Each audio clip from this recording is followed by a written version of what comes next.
இந்த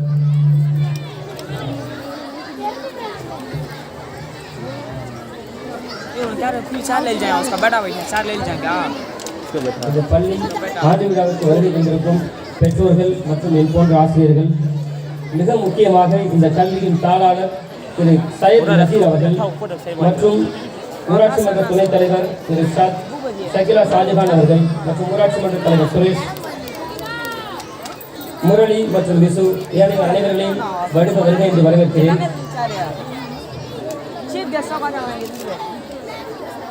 மிக சுருக்கமாக பேரண்டிங், அதாவது பெற்றோர்கள் குழந்தைகளை எப்படி வளர்க்கணுங்கிற ஒரு சில முறைகளை நாங்கள் படிப்பு இல்லாமல் கற்றுக்கிட்டு இருக்கோம். அதை பற்றி ஒரு சில மிக குறுகிய முறையில் பேசுகிறேன்.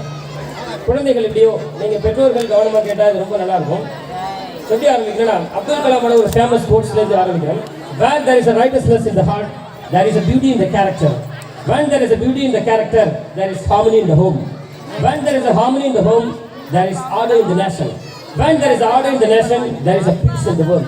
இது யூரோப்பியன் யூனியன் அசம்பிளியில் டாக்டர் ஏபிஜே அப்துல் கலாம் அவர்கள் பேசின வார்த்தைகள். இதுக்கு என்ன அர்த்தம்னா, சுருக்கி, அதாவது மற்றவைகள் மாற வேண்டும் என்றால் முதலில் அடியன் மாற வேண்டும் சொல்றார் என்னோட குருநாதர். இதுக்கு என்ன அர்த்தம்னா, for things to change, I have to change அப்படின்னு ஆங்கிலத்தில். எந்த வகையான மாற்றத்தை ஒரு மனிதன் சமூகத்தில் ஏற்படுத்த விரும்புகிறானோ அந்த மாற்றத்தை முதல்ல அவன் குடும்பத்திலிருந்து தொடங்கணும். Parenting is not about what you please your child. It's all about how you are. இது எப்படின்னா, பெற்றோர்கள்ங்கிறது என்னன்னா, முதல்ல பெற்றோர்களுக்கு அதாவது குழந்தையை வளர்க்கறதுங்கிறது குழந்தையை வளர்க்கக்கூடாது, வளர விடணும்னு சொல்லுவாங்க. இது சைக்கலாஜிக்கலி ஐம் ஸ்பீக்கிங். இது அறிவியல் ரீதியாக நிறைய நிரூபிச்சிருக்காங்க. எல்லாத்தையும் பேசுறதுக்கு நேரம் பார்த்தா ஒரு சில விஷயங்கள் சொன்னாலே உங்களால் புரிஞ்சுக்க முடியுங்கிற நம்பிக்கையில் பேசுகிறேன். அதாவது எந்த வகையான பேரண்ட், எந்த வகையா தன்னோட குழந்தைய வளரலாம். உதாரணத்துக்கு நம்ம அப்துல் கலாமையோட லைஃப் எடுத்துக்கிட்டோம்னா, அவர் எப்படி அவ்வளோ பெரிய அணு விஞ்ஞானி ஆகி உலக அரங்கில் தலை சிறந்த புகழ் பெற்று இன்னைக்கு வரைக்கும் என்னைக்குமே இந்திய வரலாற்றில் உலக வரலாற்றில் ஒரு மிக சிறந்த இடத்தை படித்ததற்கு இப்படி நிறைய தலைவர்கள் சொல்லிட்டே போகலாம். குறிப்பாக நமது அப்துல் கலாம் நம்முடைய வாழ்ந்து மறைந்தவர். அவங்க பேரண்ட்டை பார்த்தீங்கன்னா, அவங்க அப்பா அம்மாவை பார்த்து அவங்களுடைய வாழ்க்கை முறையை பார்த்து தான் தன்னை கொஞ்சம் கொஞ்சமாக வடிவமைச்சிருக்காரு அப்துல் கலாம். இல்லை நிறைய கதைகள் அவங்களை பற்றி உங்களுக்கு தெரியும். உதாரணத்துக்கு அவங்க அப்பா அம்மா 2 பேரும் வேலைக்கு போயிட்டு அதாவது இரவு நேரத்தில் வரும்போது அவங்க வச்சிருக்கிற சாப்பாடு கருகிடுது. அதாவது அவங்க அப்பாவுக்காக வச்சிருந்த சாப்பாடு கருகின ரொட்டி பரிமாறிட்டாங்க. ஆனால் அதை ஏற்றுக்கொள்றாரு. எவ்வளவு ஏற்றுக்கொள்ளும் பக்குவத்துடனும் பொறுமையாக இருக்கும் பெற்றோர்களிடமிருந்து மட்டும்தான் குழந்தைகள் கற்றுக்கொள்ள முடியும். உங்கள் குழந்தைகள் டாக்டர் ஆகணும், இன்ஜினியர் ஆகணும்னு நினைச்சீங்கன்னா முதல்ல நீங்க என்ன மாதிரி இருக்கீங்கன்னு செக் பண்ணிக்கிறது ரொம்ப அவசியம். உதாரணத்துக்கு நான் ஒரு பேராசிரியர், என்னோட மனைவியும் பேராசிரியர். இதுக்காக நாங்கள் பேரண்டிங் என்னன்னு யாருக்கும் இந்த சமூகத்தில் தெரியுமாங்கிறது மிகப்பெரிய கேள்வி. ஏன்னா இந்த உலகில் வாழ்க்கையை பொறுத்தவரை 2 ரொம்ப இம்பார்ட்டன்ட் விஷயம். அதாவது முதல்ல எல்லாரும் முக்கியத்துவம் கொடுக்குறது அறிவு. Love and knowledge both are diametrically opposite அப்படின்னு சொல்லுவோம். அறிவு என்ன ஒன்று, அன்பும் அறிவும் நேர் எதிரானது. But both are two sides of the same coin சொல்லுவோம். ஒரு நாணயத்தோட 2 பக்கங்கள் மாதிரி தான் அந்த அன்பும் அறிவும். இன்னும் என்ன சொல்றாங்க ஹார்வர்ட் யூனிவர்சிட்டியில், இந்த 21ஆம் நூற்றாண்டை பொறுத்தவரை ஒரு மனிதன் மிக உயர்ந்த இடத்துக்கு போகணும்னா 80% மனோபாவம், 20% அறிவு திறன் ரொம்ப அவசியம். மனோபாவம்னா என்ன அப்படிங்கிற முதல் ஆட்டிடியூடுங்க இங்கிலீஷ்ல. இதுல அறிவு திறனுக்கு ஆப்டிடியூடுங்க.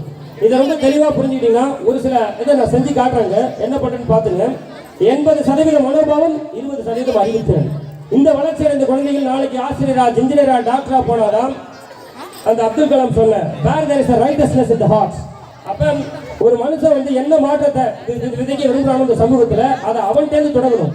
உதாரணத்துக்கு என்ன விதமான மாற்றத்தை மாணவர்கள்ட்ட நான் ஏற்படுத்த விரும்புறனோ அந்த மாற்றத்தை நான் ஏற்படுத்திட்டா மட்டும்தான் அந்த மாணவர்களுக்கு நான் அதை ப்ரீச் பண்ண முடியும். அதே மாதிரி தான் அந்த பேரண்டிங். குறிப்பாக அந்த பேரண்டிங் ரொம்ப ரொம்ப இம்பார்ட்டன்ட். ஏன்னா நீங்க குழந்தைகளை பள்ளிக்கு அனுப்பும் போது நாங்கள் உங்களை பார்த்துக்குவோம். உங்களுக்கு அந்த டீச் பண்ண தெரியும் போது முறைகள் நிறைய படிச்சிருக்கோம். ஆனால் அதையும் தாண்டி இந்த பெற்றோர்களுக்கு குழந்தைகளை எப்படி வளர்க்கறது, அதாவது குழந்தைகளை வளர்க்காதீங்க, வளர விடுங்கன்னு சொல்லுவாங்க. அதுக்கு ஒரு சில எக்ஸாம்பிள் சொல்றேன். இந்த எக்ஸாம்பிள் நீங்க பாத்துக்கிட்டீங்கன்னா உங்களுக்கு ரொம்ப பயனுள்ளதா இருக்கும். அதான் என்ன சொல்றாங்கன்னா, குறிப்பா parenting what you are it is not about what you are teaching to your children. அப்படின்னா நீங்க உங்க குழந்தைங்களுக்கு நீ இப்படி இரு அப்படி இருன்னு சொல்றது முக்கியம் இல்ல. ஒரு விஷயத்திலையும் நீங்க எப்படி இருக்கீங்க அப்படிங்கிறதா விஷயம். இப்ப மனோபாவம் சொன்னேன். இந்த மனோபாவம் என்னன்னா பெரும்பாலும் நம்ம சொல்றது ஆட்டிடியூட். மனோபாவம் ஆட்டிடியூட் இப்படி சொல்லி தரக்கூடாது.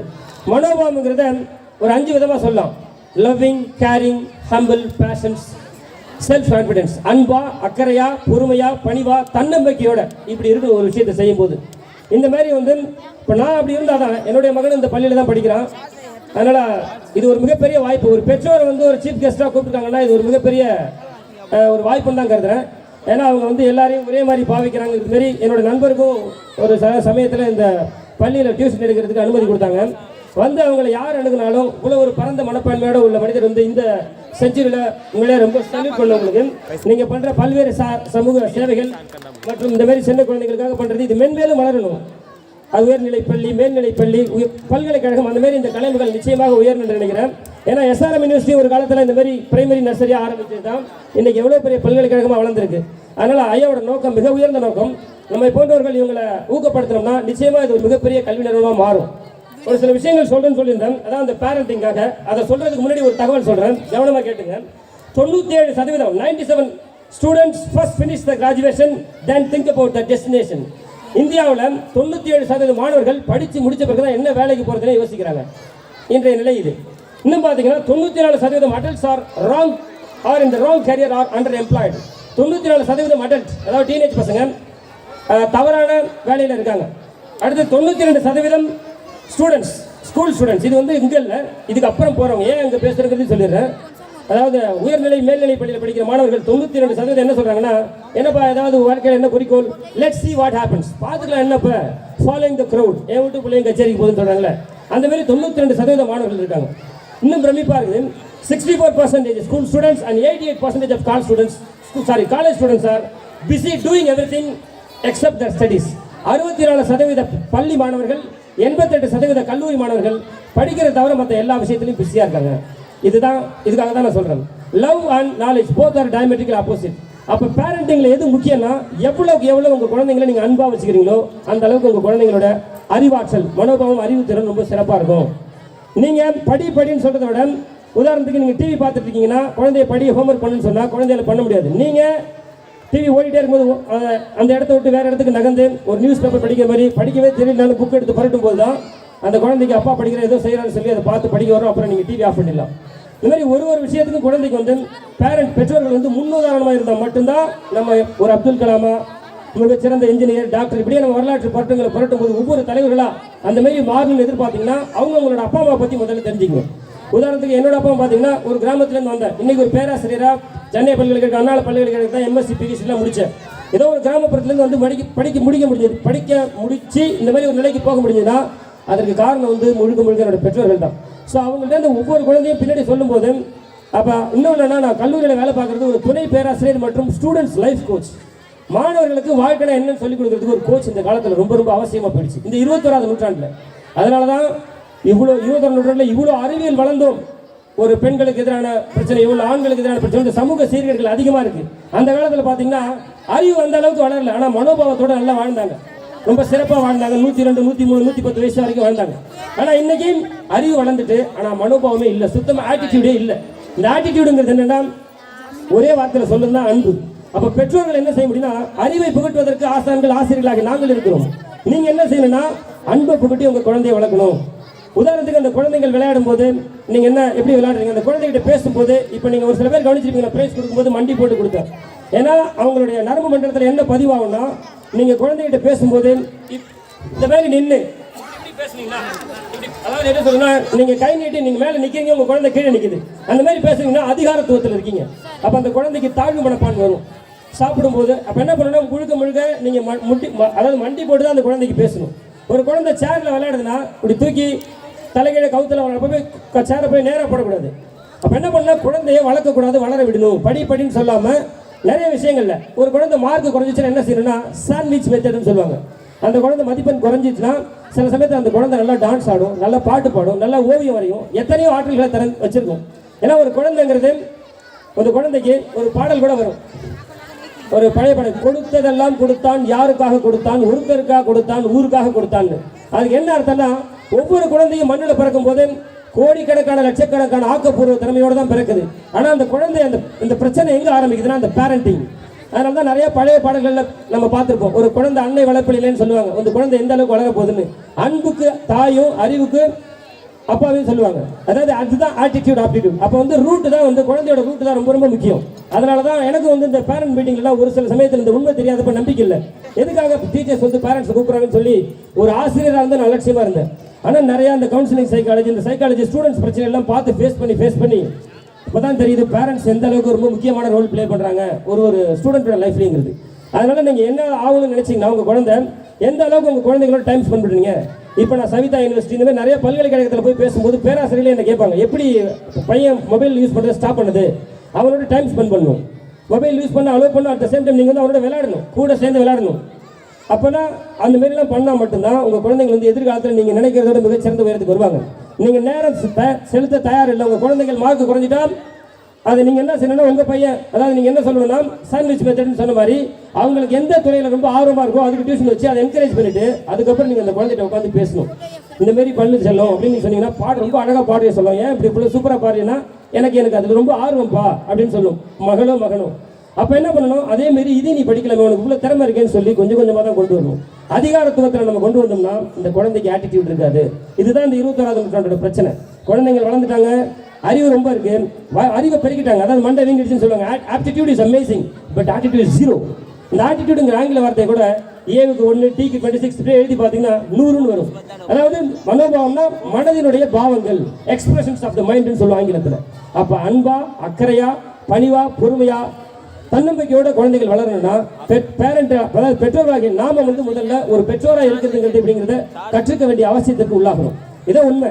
இப்போ நான் ஒரு பேராசிரியர் என்பதால் வீட்டில் வந்து என்னோட மகன்கிட்ட வந்து நான் ஒரு ப்ரொஃபசர் பிஹெச்டி படித்தேன், என் பையனுக்கு அதெல்லாம் தெரியாது. இப்போ இஸ் ஜஸ்ட் 4.5 years old. 5 வயது பையன் போயிட்டு நான் ஒரு பல்கலைக்கழகத்தில் பட்டம் படித்தேன், ஃபாரின் போயிட்டு ஒர்க் பண்ணேன்னா சொன்ன என் பையனுக்கு புரியாது. என்னோட மனைவி ஒரு காலேஜ் வருகிறார், அவங்களும் ஒரு பேராசிரியர். இப்போ நாங்கள் 2 பேரும் பேராசிரியர் பாணியில் குழந்தைய ட்ரீட் பண்ணோம்னா ஒன்றுமே பண்ண முடியாது. அப்போ பெற்றோர்களாகிய நாம் வந்து முதல்ல குழந்தை வளர்ப்பு முறை பற்றி எங்கேயாவது சொல்லிக் கொடுத்தா போய் கற்றுக் கொடுக்குறதா என்னோட.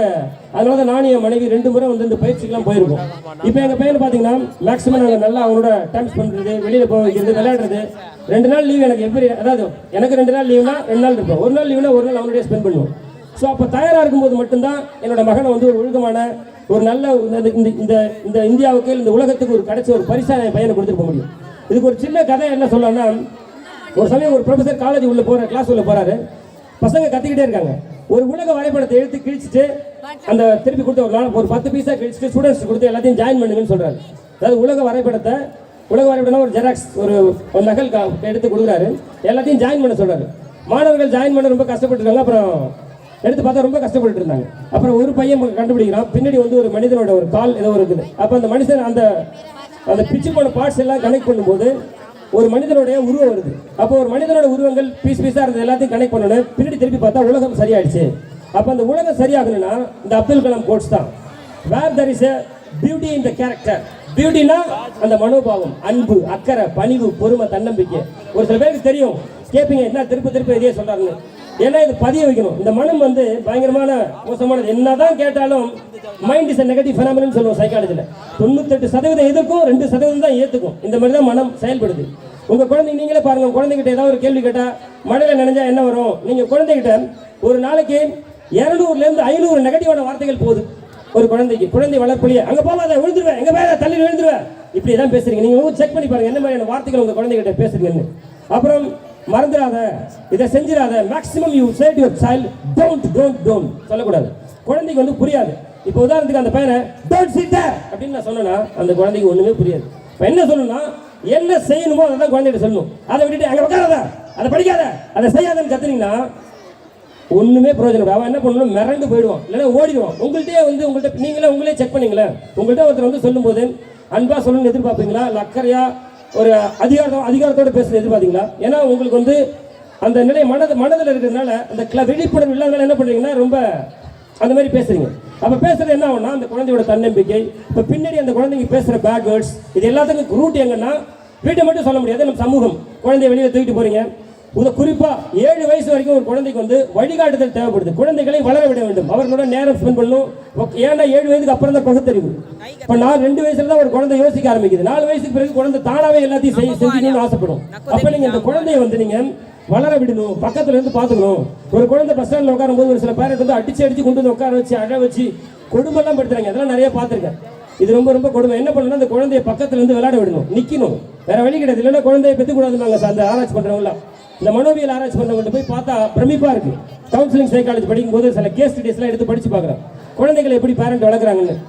அப்போ சமூகத்தில் பிற்காலத்தில் உள்ள எல்லா தவறுகளுக்கும் பேரண்ட் மட்டும் குறை சொல்ல முடியாது, பேரண்ட்டுகள் அதிகமாக முக்கியத்துவம் கொடுக்குறாங்க. ஏன்னா நீங்கள் கொடுக்குற அன்பை குழந்தைக்கு கொடுக்க முடியல, அப்புறம் டீனேஜில் உட்காந்து ஃபீல் பண்ணிட்டு இருக்கீங்க. நம்ம ஊரில் ஒரு சில ஸ்டேஜுக்கு மேலே பெண் குழந்தை இருந்தால் தொடரதே இல்லை அப்பா. அப்போ அந்த அன்பு எங்கே கிடைக்குதோ அந்த குழந்தைங்க அங்கே தான் போகும். இவ்வளோதான். இதெல்லாம் ரொம்ப சிம்பிளான, இதெல்லாம் ரொம்ப எளிமையான விஷயம். ஆனால் எளிமையான விஷயம் தெரியாதனால தான் மிகப்பெரிய உயரங்கள் போனாலும் மிகப்பெரிய விஷயங்கள் தெரிஞ்சிருந்தாலும் இதெல்லாம் ஒரு விஷயமா நினைச்சிங்கன்னா அதுதான் பிரச்சனையே ஆரம்பிக்கும். அதான் வந்து ரொம்ப ரொம்ப எளிமையான விஷயம்.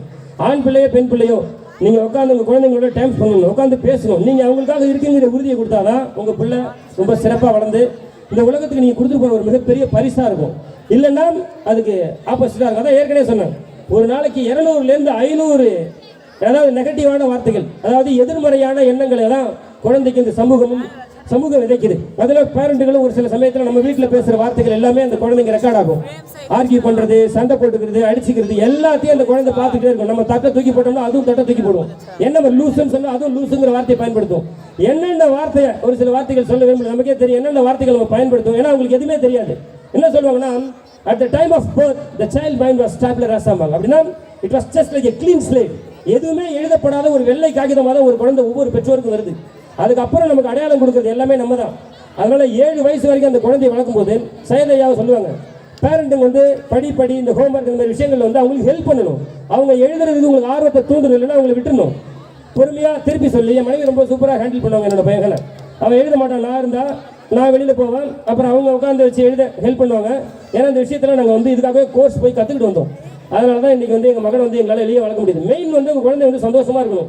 என்ன வேணும்னு அதிகமாக அழ வைக்கிறது, நம்ம அதாவது நம்மளோட ஃப்ரஸ்ட்ரேஷன் நம்மளோட டென்ஷன் குழந்தை மேலே காட்டினோம்னா குழந்தையோட எதிர்காலத்தில் அந்த அவங்களோட ஆக்கப்பூர்வ தன்மைகள் ரொம்ப ரொம்ப பாதிக்கும். அப்புறமா அவங்க உட்காந்துட்டு என் பையன் படிக்கல, என் பையன் கூச்சப்படுறான், வெக்கப்படுறான், என் பையனுக்கு திறமையே இல்லைன்னு சொன்னால் அதுக்கு விதைக்கிற நம்ம மிகப்பெரிய காரணங்கிறத எல்லாரும் ஞாபகம் வச்சுக்கணும். ஒவ்வொரு விஷயத்திலையும் திரும்பவும் சொல்றது அதான், மற்றவைகள் மாற வேண்டும் என்றால் முதலில் அடியன் மாற வேண்டும். என் மகன் மாறணும், என் மகன் நல்லா இருக்கணும்னா அதுக்கு முதல்ல நான் வந்து என் மகனுக்கு முன்னுதாரணமாக வாழ்ந்து காட்டணும். அதான் இதில் ரொம்ப முக்கியமான விஷயம். சமீபத்தில் இந்த மார்ச் 8 உலக பெண்கள் தினத்துக்காக ஒரு கவிதை எழுதினேன். என்னோட மனைவிக்கு மட்டும் எழுதினா ஒரு காதலிக்கு எழுதுறதா இருக்குன்னு சொல்லிட்டு பொதுவாக எழுதுன்னு சொல்லி ஒரு கவிதை எழுதினேன். அந்த கவிதையை இங்கே சொல்கிறேன், என் மனைவிக்காக எழுதுன்னு சொல்ல, இது பொதுவாக எழுதி என் மனைவிக்கு இதை டெடிகேட் பண்ணேன். இது மகளிர் தினமாக இங்கே இருக்கிறோம் அனைத்து என் போன்ற சகோதர சகோதரி ஆசிரியர்களுக்கும் வந்திருக்கிற பெற்றோர்களுக்கும் அனைத்து தாய்மார்களுக்கும் இந்த கவிதை சமர்ப்பணம். பிரபஞ்சத்தின் ஈடு இணையற்ற படைப்பு, கவிதைன்னு சொல்ல முடியாது, என்னோட ஒரு கருத்து அடங்கிய ஒரு தொகுப்பு. பிரபஞ்சத்தின் ஈடு இணையற்ற படைப்பு ஒன்றே, பிரபஞ்சத்தின் ஈடு இணையற்ற படைப்பு ஒன்றே, பெண்மகளாய் தோன்றியது புகழே, ஆணை விஞ்சிய படைப்பென்ற மெய்ஞானம், அன்பின் நதியாய் ஆனந்த தென்றலாய் விண்ணிலும் மண்ணிலும் அவ்வை போல் மீரா போல் இன்றும் என்றும் தனித்தன்மையின் பிரம்மாண்டம், மொழியின் வளமும் மழலையின் மனமும் வீரமும் காதலும் இப்பொழுதும் எப்பொழுதும் இருக்கும் இதயமே, அறிவின் பேரொளி உறவின் சுடராய் படைப்பில் புனிதம் நீ மட்டுமே, உலகில் உனை பாட இன்னும் மொழிகள் பல வேண்டும், ஒப்பிலா இலக்கியமே, லியோனார்டோ டாவின்சி ஓவியமே, போற்றுகிறோம் போற்றுகிறோம் வாட்டுகிறோம் வாட்டுகிறோம், மனித உருவில் இருக்கும் இறைவி உனை வணங்குகிறோம், மனித உருவில் இருக்கும் இறைவி உனை வணங்குகிறோம். இந்த கவிதையை எங்களுடைய கல்லூரியிலேயே நாங்கள் இதை எழுதி இது பண்ணிட்டு இருக்கோம். இப்போ என்னதான் சொல்ல வரேன்னா, அந்த அப்துல் கலாம் சொல்ற விஷயங்கள் என்னன்னா, பியூட்டி இன் த கேரக்டர். அதாவது நம்மளோட கேரக்டர்னு சொல்றதும் அதே அந்த மனோபாவம் தான். இப்போ அந்த 21ஆம் நூற்றாண்டை பொறுத்தவரை நீங்கள் மனோபாவத்துக்கு முக்கியத்துவம் கொடுக்கணும். அந்த குழந்தைக்கு எல்லாம் சொல்லிக் கொடுக்கும்போது தான் அந்த குழந்தை வந்து ரொம்ப எளிமையாக நீங்கள் சொல்கிற விஷயங்களை இலக்க எளிதாக அடைய முடியும். அதனால் இன்னைக்கு என்னதான் மெசேஜ்னா உங்களுக்கு எந்த டேக் ஹோம் மெசேஜ்னு சொல்லுவாங்க. ஒவ்வொரு முறையும் நாங்கள் பள்ளி கிளாஸில் போய் கிளாஸ் எடுக்கும்போது ஸ்டூடெண்ட்ஸ் கொடுக்குற விஷயம் இதுதான். இப்போ பேரண்ட் எல்லாருமே எங்களையும் சேர்த்து இன்னமும் நாங்கள் செக் பண்ணிக்கிறோம். இன்னமும் நாங்கள் எங்கள் குழந்தை எப்படி வளர்க்குறதுன்னு கற்றுக்கிட்டு இருக்கிறோம். ஏன்னா நாங்களும் கற்றுக்கிட்டு முடிச்சிட்டோம், எங்களுக்கு எல்லாம் தெரியும்னு சொல்ல முடியாது. முக்கியமா குழந்தைகளுக்கு மனோபாவம்னா அன்பு. அந்த அன்பை பெற்றோர்கள் தான் தர முடியும். உங்க குழந்தைகள்கிட்ட அதிகாரமா நம்ம சில விஷயங்களை புகுத்த நினைச்சீங்கன்னா அது எதிர்காலத்தில் நிறைய விளைவுகளை ஏற்படுத்தும். அதனால நீங்க எவ்வளவுக்கு எவ்வளவு முழுமையா அன்பு செலுத்தி உங்க குழந்தையை வளர்க்குறீங்களோ அந்த அளவுக்கு உங்க குழந்தை ஒரு அப்துல் கலாமா இன்னும் ஏகப்பட்ட சாதனை புரிந்தவங்களோட இன்னும் பல மடங்கு உயரத்துக்கு உங்க குழந்தை போகணும்னா அன்பை செலுத்தி வளருங்க. அன்பு அன்பு அன்பு என்று கூறி விடைபெறுகிறேன். நன்றி, வணக்கம். Thank you, sir. Thank you for your valuable speech and spent to your pleasure time.